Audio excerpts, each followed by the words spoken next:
Hey, this is Brother D. I hope you can see some of the beauty in the background.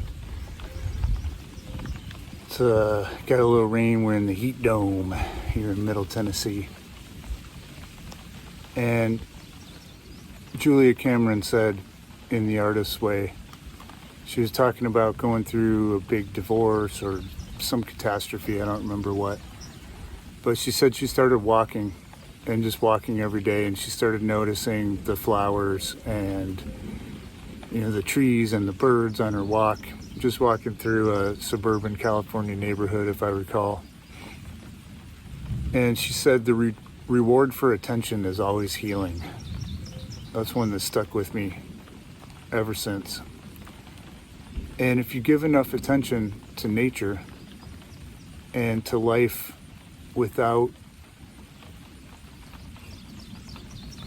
there's this big, really, I'm going to say mean-spirited perspective that's been put out to the population that humans are a virus, humans are, I don't know if I could say that word, but humans are a blight on the landscape. Everything that's wrong with Mother Earth, supposedly wrong with Mother Earth, is because of humans, and we're bad, and everything would be better off without us. But it's not true. There are some bad humans. There are a lot of humans who are under some bad mind control programming from the media, from just the way society's set up, from the Matrix. There's feral dogs. But there's no real scarcity. There are periods of scarcity. There are natural periods of drought and harsh weather and things like that. But I'm gonna have to come back and finish this later. All right, had to move my location due to some feral dog action. But talking about scarcity being artificial, there's this message in the culture, and it goes out through sitcoms, through advertising, through politics, through news media, and the message is that there's only so much of a pie, and you're probably not going to get very much of it, but you got to cling on to whatever you can get, because once that little piece of pie is gone, there's no more. And I think a lot of us have bought into that at a really deep level since we were kids. Especially if you watch TV, if you watch the news, if you tune into the main cultural channels. But it seems to be a quasi-universal, at this time in space and history, setup where that scarcity programming is just hammered over and over and over again. So, there's an ecological crisis, there's climate change, there's going to be war all the time. War is inevitable. And, we're all going to get sick from something, on and on and on. Some people are never, depending on your cultural, racial, ethnic, whatever, sexual preferences, where you are on whatever spectrum, right? There's scarcity. And if you look at nature, and I think that's important to point out that there does seem to be a concerted effort by, I don't know what you want to call them, the top 1%, the controllers, the beings that seem to wield most of the power and influence in the world at this point. I think there's a definite, real effort to create scarcity. And if you look around, not going to name any phenomena, but you can see it. You can see it being carried out or trying to be carried out.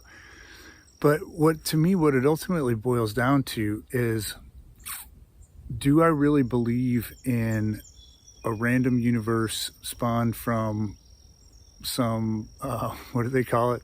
Black box, I want to say, black hole, Big Bang, some kind of random quantum thing that just happened to happen. And this is all just happened to kind of evolve over billions and billions of years into this incredibly beautiful, interwoven, synergistic complexity of nature, this incredibly beautiful, beautiful tapestry. Let me see if I can get some of these flowers in here. I always feel like people that are atheists or just believe in total randomness haven't really spent a lot of time looking at flowers. Look at this elder, just growing wild. Man, look at these flowers, just so beautiful. So I feel when I look at nature and I look at the world, it's obvious to me that there's some creative intelligence that designed all of this and put it together, and that humans have an integral part to play in the positive development of this realm. So whether you want to call it God, I tend to call it Great Creator. The Native Americans call it Great Spirit. Whatever, however you think about that divine intelligence that created this place. If you believe in a creator, and if you don't, I'm just going to encourage you to really spend some time in nature. Watch the birds, watch the insects, watch the flowers, watch the plants. Learn about how cows and chickens regenerate the land just by being on the land. But if you believe in a great creator, then it's a very strange choice to believe that that great creator actually wants us to suffer and actually created this scarcity that we are told is in everything. And the great creator doesn't want you to have enough money. He doesn't want you to have enough health, doesn't want you to have enough energy and happiness and optimism in life. It doesn't really make any sense. What kind of narrative is that? What kind of story is that? So I think the opportunity that I'm seeing here is to just, and I have to keep watching my thoughts for this too, because again, we've just been saturating in this narrative of scarcity, this narrative of poverty will always be with us, disease will always be with us, people will always be fighting and warring against each other because, again, humans are inherently bad or evil or destructive to the earth or whatever. So it's a really great life hack to start noticing that scarcity narrative and start just challenging it with logic, with reason. So if you believe in a creator and you believe that love is the ultimate power that holds everything together, the ultimate field of creation, then you can start challenging that scarcity narrative when you see it, and you can withdraw your consent from it and just say, hey, I don't consent to that. I don't consent to the fact that we're all going to be poisoned, or I don't consent to the fact that humans are responsible for destroying the earth. I don't want to be part of that, and I choose not to be part of that. And I feel like that's a real bedrock philosophy, a bedrock perspective for actually creating more of the abundance and the good health and the wealth and the opportunity and the life energy and the optimism that will enable you to create the life that you most desire. And that's what really changes everything. That crow he's telling one of us to listen up. That's what really changes everything, is if there are billions, however many humans there really are on the earth, but if there are even a few 100 million of us who are happy and radiant and joyful and creative, and we have the resources, we're developing the resources to do the things that we love, and we're putting more beauty and more love and more music and art into the world, and more generosity and more goodness, that shifts everything. Because the only thing that keeps the artificial scarcity paradigm, and there's a certain amount of force, economic force, military force, etc., that kind of keeps that artificial scarcity ceiling in place.